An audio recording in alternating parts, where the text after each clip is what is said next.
शुभ प्रभात प्यारे बच्चों। आज हम नई रंगोली हिंदी पाठ पुस्तक में पाठ 10 चतुर चित्रकार पेज नंबर 65 पढ़ेंगे। पाठ 10 चतुर चित्रकार पेज नंबर 65। अपनी बात। संकट के समय सूझबूझ कर काम लेना चाहिए। मतलब जब हम पर कोई परेशानी आए तो हमें सूझबूझ से काम लेना चाहिए। मुसीबत से घबराना नहीं चाहिए। जब हम पर कोई मुसीबत आए तो उससे हमें कभी घबराना नहीं चाहिए। प्रकृति के निकट रहना चाहिए और हमें प्रकृति के निकट, नेचर के निकट में रहना चाहिए। मतलब हमको नेचर से जुड़े रहना चाहिए। तो सबसे पहले बच्चों हम इस कविता के बारे में थोड़ा सा जानेंगे, इसका सारांश जानेंगे। चतुर चित्रकार कविता में एक चित्रकार की कहानी है जो शेर के आने पर घबराता नहीं है, बल्कि अपनी समझदारी से उसे मूर्ख बनाकर भाग जाता है। बच्चों इस कविता को पढ़ना शुरू करते हैं।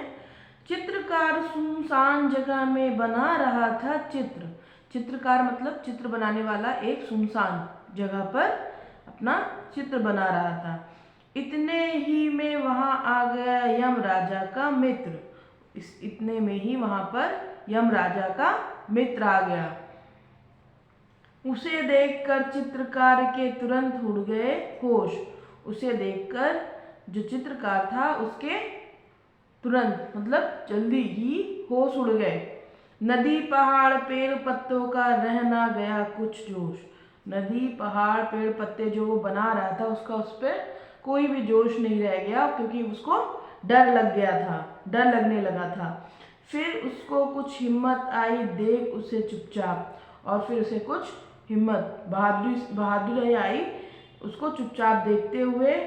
बोला सुंदर चित्र बना दूं बैठ जाइए आप। और उससे बोला शेर से कि आप बैठ जाइए तो आपका एक सुंदर चित्र बना दूं। उकरू मुकरू बैठ गया वह सारे अंग बटोर। तो उकड़ू मुकड़ू मतलब हाथ पांव समेट कर वो बैठ गया, अपने सभी अंग को समेट कर वो शेर बैठ गया। बड़े ध्यान से लगा देखने चित्रकार की ओर, और बड़े ध्यान से वो चित्रकार की ओर देखने लगा। चित्रकार ने कहा हो गया आगे का तैयार। चित्रकार ने कहा कि आपका आगे की तरफ का चित्र तैयार हो गया है। अब मुंह आप उधर तो करिए जंगल के सरदार। अब अपना मुंह उस तरफ को करिए, दूसरी तरफ को करिए जंगल के सरदार। शेर से चित्रकार बोल रहा है अपना मुंह अब आप उधर को कर लीजिए, मतलब दूसरी तरफ को घूम जाइए। बैठ गया वह पीठ फिराकर चित्रकार की ओर, और वो शेर पीठ फिराकर मतलब उसकी तरफ पीठ करके बैठ गया चित्रकार की तरफ। चित्रकार चुपके से खिसका जैसे कोई चोर, और चित्रकार चुपचाप वहां से निकल गया जैसे कि कोई चोर जा रहा हो। बहुत देर तक आंख मूंद कर पीठ घुमाकर शेर बैठे बैठे लगा सोचने इधर हुई क्या क्यों देर।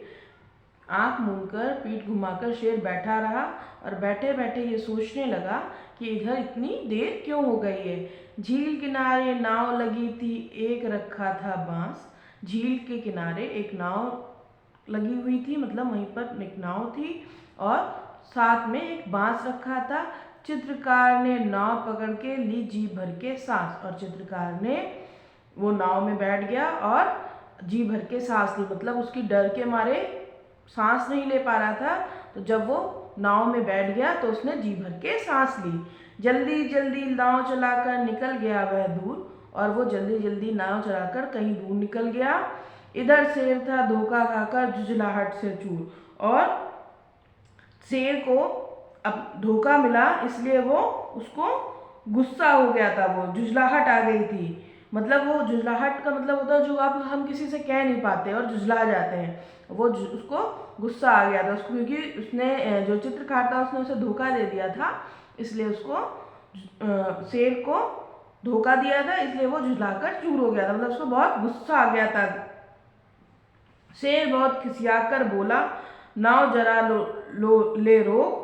शेर ने खिसियाकर बोला, खिसियाकर मतलब नाराज होकर बोला कि नाव को रोक लो। कलम और कागज ले जा रे कायर डरपोक, तुम कायर और डरपोक हो और अपने कलम कागज को ले जाओ। चित्रकार ने कहा तुरंत ही रखिए अपने पास, चित्रकार ने कहा शेर से कि उसको आप अपने पास ही रख लीजिए। चित्रकला का आप कीजिए जंगल में अभ्यास, और चित्रकला का आप जंगल में अभ्यास कीजिए। ये कविता राम नरेश त्रिपाठी ने लिखी है। रचनात्मक अभिव्यक्ति, अपने मनपसंद खिलौने का चित्र बनाकर रंग भरिए तथा कक्षा में के बुलेटिन बोर्ड पर लगाइए। कोई भी एक खिलौना मनपसंद का खिलौना बनाकर उसमें रंग भरिए और अपने कक्षा के बुलेटिन बोर्ड, जहाँ पर आप डेली न्यूज़ लगाते हैं वो वाला बोर्ड होता है ना, उसको बुलेटिन बोर्ड बोलते हैं, उस पर आपको लगानी है। तो आज की कक्षा में हमने पाठ 10 चतुर चित्रकार पढ़ा और समझा। अगली कक्षा में हम अगले पाठ के साथ मिलते हैं।